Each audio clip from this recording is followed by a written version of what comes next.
Welcome back to part 2 of the map tutorial, where we're going to actually look at nitrogen this time. Okay, remember, we were using the file Castaway that we created on part 1 of this video series. So, first thing we want to do is actually, we want to copy the file. And we're going to take that into your nitrogen world generator folder, and we want to go to resources. Once in resources, we'll paste. Showed up right up here. Okay, now it's currently using this for another one. We need to rename it this import underscore capital H capital M. But we need to rename this one first. So we'll just copy that. And this was actually something else. It was Tavia. So I'll leave that there so I know what it was. And we'll rename Castaway what it needs to be to see it. So now it's import HM. Next time we'll be in here, we'll need to go to the output. These are all the output the worlds I've built. Some of them have been deleted, some are still there. Okay, now in nitrogen. First things first, whatever you want your map named, you want to put in here. So we'll just stick with the Castaway. So that's what the folder and the world and everything is going to be called. And here, you can choose what size you want. If you go with the 16K, you better have a lot of RAM. I do, but like I had said earlier, we're just going to do a 4K map. You can change your output folder. You can open the 7 days to die generated worlds folder. This is what we'll use when we're done. Here are all your options. So you can say balanced landscape, random, with mountains, without mountains, no deserts, all that fun stuff. Smoothing, I like to click smoother or smooth. That just kind of like helps with those rough areas. Flatland style, most of the stuff you just go default. And since we made our map, most of that'll be there. I usually leave biomes at natural because we'll go in later and we'll edit what those actually are. The north and south, you can actually click it to be north snow, south is desert. I do none. Roads, this is all up to you. Do you want a lot? None. We'll leave this as default. Road type, you can take it so they're all narrow or all wide. Road condition, I always like do no damage. Just makes it a little bit easier, but that has no bearing on later highways. Small lakes, big lakes, rivers, cracks. I don't care for cracks that much. Player spawns. I always like to put this, if it's going to be for a world that I'm going to have people playing, a single spawn point. And you can actually change that. City trader, so one in every city, traders one per city, trader's location, near towns, types of cities, types of towns, how many farms, how many rednecks you have in there, old towns, outback POIs, mountain huts, extra car lots, highways. You can have a 1 double lane, 2 double lane, 1 single lane, or 2 single lane.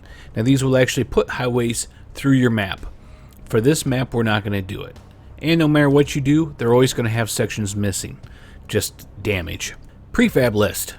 This is where you can pick what you want. I've installed Combo Pack 46 and 47. Those were as of 19.3. I don't know if they've come out with anything new yet, but just go with vanilla. Generate height map. This is where we want to change it. If you're just doing a random, you can leave it just the way it is. We're going to use import hm.pmg. Import it from resources, because that's where we put it. POIs, we can generate new special zones. This is if you want to do Darkness Falls, but from what I understand, that doesn't really work. How many maps you want, and your scenario. I wouldn't even bother with that. And you can reset everything that you just changed or change that to defaults. Here, you can set your landscape manually if you want to. If you want all flats, all mountains, deserts, rocky, or just randoms. All you have to do here, really, once you have everything set the way you want it and you can play with it, you click Generate World. As you see down here, it's going to tell you what it's doing. And then you kind of just have to wait for it to go through its steps. This should be rather quick because it's a smaller map. See, it only took 11 seconds. Now, let's go back to that output. And we should see one that says Castaway right here. And here are all your files. In your preview, This will show you kind of what it did and what it looks like now. Sometimes you'll see, you may not notice that you had something, or it might pick up something that's a little bit different, and it'll give you these little island things out here. I actually think they're kind of neat because that's a road. So if you have a lot of people playing that like to be out and away from people, guess what? They can actually get rid of those POIs, or you can jump in and get rid of those POIs, and they're there. You know, you can build your base right there. Plus out here, I don't know how many zombies you actually are going to get on Horde Night. Probably more if you actually make the water black, like I told you not to do before, and it's super deep.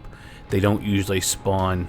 If you, let's say, go off of here and build in the water, they won't spawn. But I'm pretty sure in this deeper water, they probably will. That's kind of neat too. Put a little island right in the middle of the pond, or the lake. There's the mountain. One thing you will notice, when this does it, it actually flips the map. So if you specifically want the map to face one way, you'll have to play with that to get to where you want to. So, and here we can actually zoom all the way in and see your mountain. This is one problem. See how it's got that roundness? It cut into the mountain for the POI, or the prefab. Okay, next thing to do is we want to go back. We'll copy this, and then we want to put that in the worlds folder. Depending on where you have it saved, this might be exactly where it's at. Program files x86, Steam, Steam apps, common, 7 Days to Die, data, and worlds. And these are quite a few of the worlds. Now you just want to paste it in here. You got your castaway, and now we're actually ready to go see it. So go ahead and bring up your game.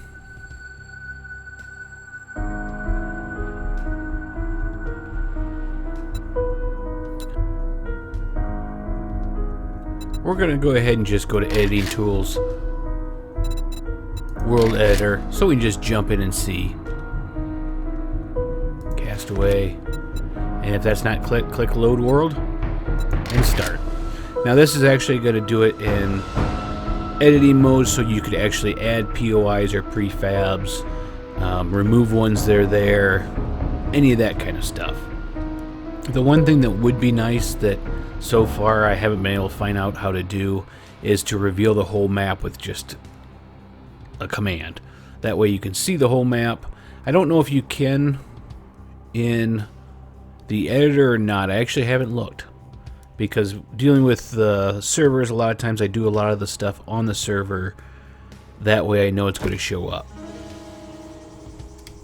Alright, we'll go up in the sky. Let's answer that right now. Nope. See, now in this mode you'll see all the POIs, everything that was there, and where we're at. And then the white box will show you where the spawn point is.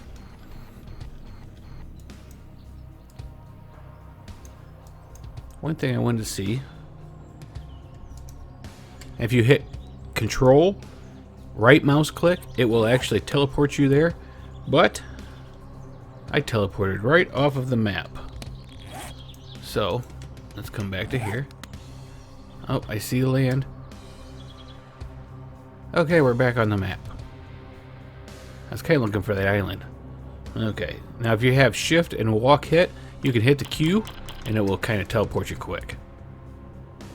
So this is what's out here on one of those little islands. Now if you wanted to say get rid of the prefabs, you show prefabs, choose it, click left click on it so it's highlighted like that, hit K, delete prefab, and boom, it's gone.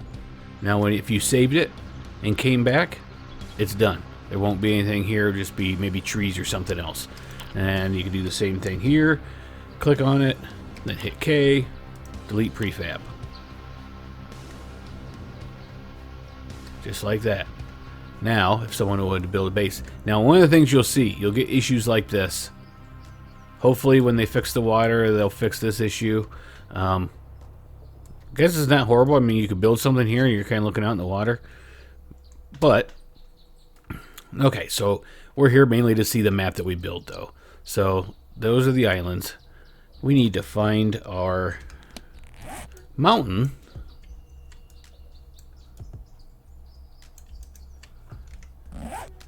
to kind of see.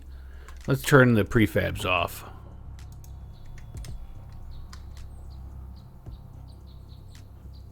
See, and here's the mountain we made.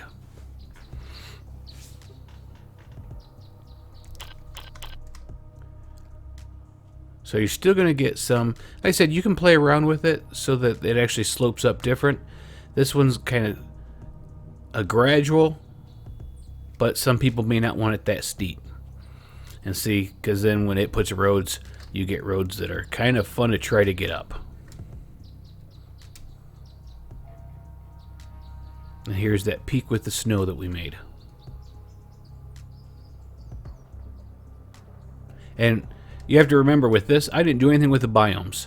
So this is just all natural. So it's going to be green pretty much on everything. I'll show that to you in a second. And then on part 3, I'll show you how to do the biomes. But as you see, Nitrogen put in all the cities, all the places, all nice and neat. And China, just play around with it depending on how many towns you want, how populated. I like to keep it to more of a minimum.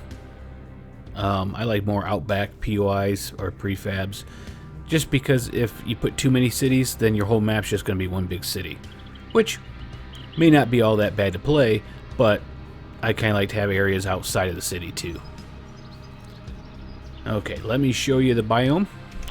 For the biome, you want to go back to the Castaway folder in your output and see your biomes here. There's your biome. Just green, and that one little part of the mountain that's white. Like I said, on part 3, I'll take you in how to change biomes, color them, all using GIMP just like we did before. And at any time, if you have any questions, feel free to comment them and I'll try to answer. Or if you think that I've gone too fast, or that you would like me to cover something else, or if you'd like me to cover something that I didn't quite touch on, or a specific question, feel free to ask. Okay, I think that wraps up part 2. Like I said, part 3 we'll do the biomes. Hope to see you then. Thanks for watching.